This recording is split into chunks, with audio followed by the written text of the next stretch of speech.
Are you using your iPhone every day like a pro? Today I'll show you several underrated features that most people overlook.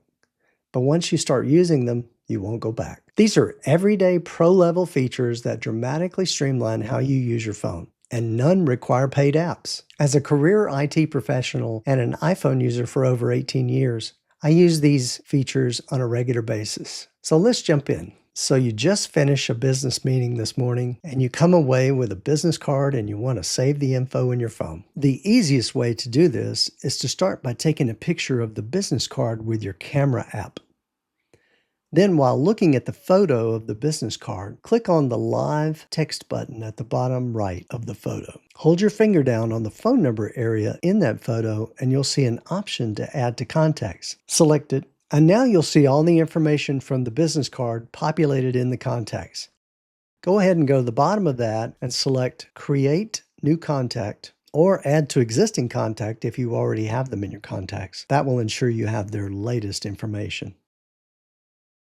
It's a great way to ensure the accuracy when you're populating your contacts. It's that simple. By the way, this live text option also works great in the event that you need to translate something from another language. Drop a comment below and let me know if this was helpful to you. How would you like to become the most thoughtful person in your circle of friends? You know how much it makes your day just to get a text from a friend or a loved one, especially on your birthday. You can schedule texts up to 2 weeks in advance, and you can become that special, thoughtful friend. Just open the Messages app, click Compose. Before you type in the name at the top, I always like to completely compose the message because I've accidentally hit the send button too many times to count, and I wasn't finished typing the message. Type, "Happy birthday, James. Hope you have a wonderful day." Click the plus sign to the left of the message. Scroll down and select Send Later. And now you can choose any day and time over the next 2 weeks to schedule the sending of this message. Since his birthday is coming up a week from today, choose to send it then, and let's select 8:15 a.m. Before you can do this last feature that I like to add on, you'll have to enter the name at the top. I'll type in James. Choose him. Now press and hold the arrow up so we can send this message with effects. Swipe over a couple of times in the screen effects to find balloons. Now you can press the up arrow and your text message complete with balloon effects will be scheduled ahead of time and you'll be the thoughtful friend you really want to be. Speaking of automation, this next one's a lifesaver. Open the Shortcuts app, click Automations at the bottom. Now, if you've never done this before, click to set up new automation. If you already have automations that you've previously set up, then click the plus sign at the top. Search for battery, and you'll find battery level. Select that. Let's check Run Immediately and Notify when run. Now let's choose a battery level. We can use the slider to scroll down to 30%. So when your battery level equals or falls below 30%, you get to choose, this will run. Now choose what automation you want to run. We can set low power mode, or we can speak text, or we can send a notification to our text messages, or we can do all three.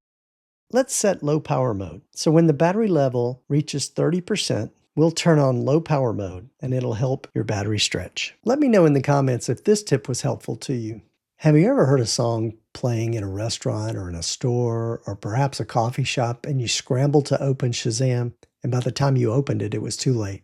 There is a better way. Let me show you. Shazam is a wonderful music recognition tool that Apple bought and added it to Control Center. It's denoted with this icon, and if you don't see it in your Control Center, you can add it by clicking the plus sign at the top left, and at the bottom click Add a Control. And now you're going to have to search for sounds.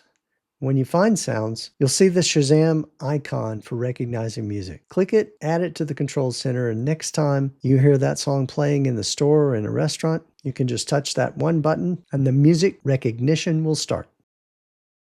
Once it finds the song, it'll give you an opportunity to add it to your Apple Music. It'll show you the album that was playing and the song that you were listening to will be highlighted. From there, you can click the plus sign at the top and add it to your library or click the ellipsis and add it to your playlist. Pretty handy, right? Drop a comment below and let me know if you're already doing this or about to start using it. Here's a quick one that most people skip, the dedicated QR code reader. Sure, the camera app can scan QR codes, but it's not always the fastest way. Power users add the actual QR code reader directly into Control Center so that it's a swipe and a tap and it brings you into a clean scanner view with no other camera functions in the way. To add the dedicated QR reader, just in case it's not already in your Control Center, click the plus sign at the top left corner and then go to the bottom, click Add a Control, and search for Scan Code. Choose it, click in the gray area, and you're done. Now the next time a trusted source asks you to scan a QR code, you'll have the QR code reader right there in Control Center. Please comment below and let me know if this was helpful to you. Thank you for watching today. I hope you like and subscribe, and I look forward to seeing you next time. And in the meantime, watch one of these great iPhone tip videos.